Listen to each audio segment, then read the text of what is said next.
Timnas Jepang tidak akan meremehkan Indonesia seperti Australia dan Arab Saudi. Meski peringkat FIFA Indonesia jauh di bawah Jepang, bagaikan bumi dan langit, akan tetapi Jepang tidak akan meremehkan Indonesia. Seperti yang kita tahu, Timnas Indonesia telah menunjukkan peningkatan yang sangat pesat. Ditambah lagi kehadiran pemain-pemain mudanya yang bermain di Liga Eropa telah meningkatkan level tim mereka. Ucap salah satu media Jepang. Melihat dua pertandingan terakhir Indonesia, Jepang mengatakan Indonesia patut kita waspadai. Mereka bukan tim favorit di grup C, tapi pertandingan melawan Indonesia kami tidak akan lengah seperti Australia dan Arab Saudi. Dan seperti yang kita ketahui, Jepang adalah tim terkuat di grup C. Bukan hanya di grup C, tapi di Asia, Jepang adalah yang terkuat. Tentu saja pertandingan melawan Jepang akan sangat dinantikan oleh penggemar sepak bola di seluruh dunia. Banyak sekali fans Jepang lebih menantikan pertandingan melawan Indonesia, dan mereka menganggap Indonesia adalah kunci grup C untuk lolos ke Piala Dunia 2026. Baik lagi sana, dan langsung saja berikut ini adalah beberapa komentar dari fans Jepang yang tidak mau lengah dan meremehkan Indonesia setelah melihat dua laga awal Indonesia yang bermain imbang menghadapi Arab Saudi dan Australia. Cokodot.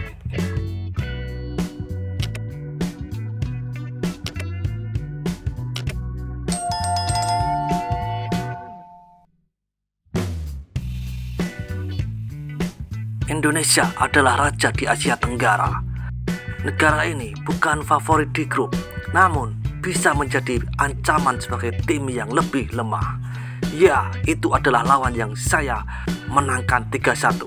Jadi, tidak perlu khawatir tentang itu. Apakah atlet naturalisasi Indonesia itu keturunan Indonesia atau ada hubungannya dengan Indonesia? Saya tidak bermaksud mengkritik, tapi saya tidak ingin kalah dari tim seperti ini. Tampaknya lebih kuat dari Tiongkok. Jangan khawatir, Indonesia tidak sekuat yang Anda bayangkan. Indonesia masih lemah, namun Indonesia tidak akan mudah dikalahkan. Menurut saya, Indonesia adalah tim paling menakutkan di grup C saat ini. Saya tidak bisa diremehkan.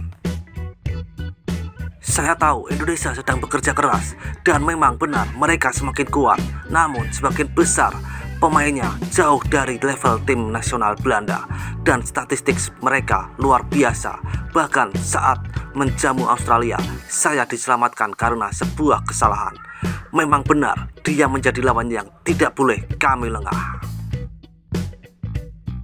Bukankah dia lebih cantik dari Australia? Ini adalah grup yang berbakat dan ini akan menjadi pertarungan yang menentukan. Menurut saya, musuh terbesar pemain dari Eropa adalah iklim dan rumput di Indonesia. Kalau menurutmu kuat, memang begitulah adanya. Tidak mungkin Tiongkok bisa menang di sini. Ini adalah tim yang cukup muda. Ada banyak pemain yang menjadi pemain utama setelah Piala Asia. Ada lebih banyak pemain yang bermain untuk klub Eropa mereka daripada yang saya perkirakan. Jadi ini akan menjadi pertandingan yang lebih sulit daripada pertandingan yang kami mainkan di Piala Asia. Saya sudah menyerah pada Piala Asia dan memusatkan perhatian pada hal ini. Jadi peringkat tidak menjadi masalah sama sekali. Baguslah, saya tidak boleh lengah.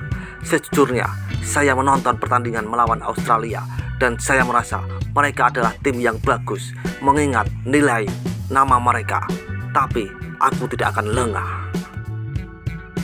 Arti dari grup luar negeri sangat berbeda dengan di Jepang. Hahaha. Grup C menjadi menarik setelah Arab Saudi dan Australia yang diharapkan menjadi tiga besar terseok-seok di laga perdana.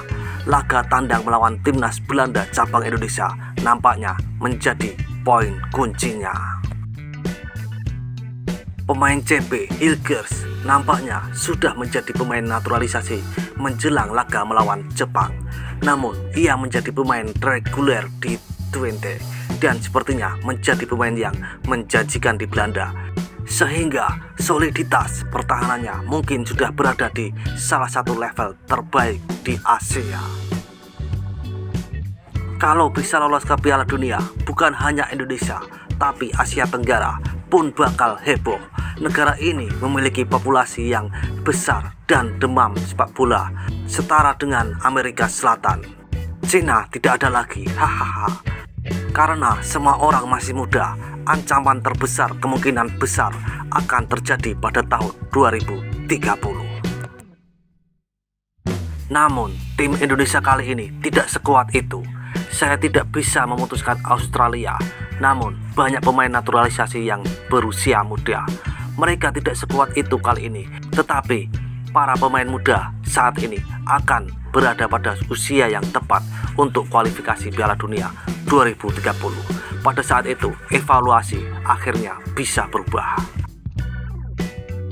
Di sisi lain, akan lebih mudah bagi Jepang jika mereka cukup bagus dan menyerang, karena mereka bisa memanfaatkan ruang yang ada. Hal ini tentu lebih kuat dibandingkan Cina dan Bahrain.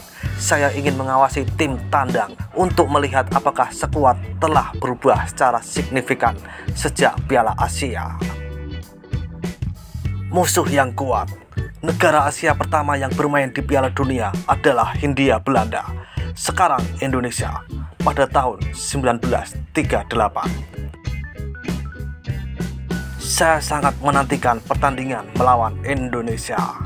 Ayo berangkat ke Piala Dunia bersama Jepang dan Indonesia.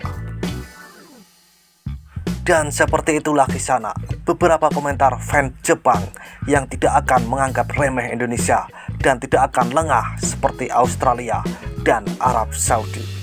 Seruput kopi pahitmu dan isap nikotinmu. Terima kasih.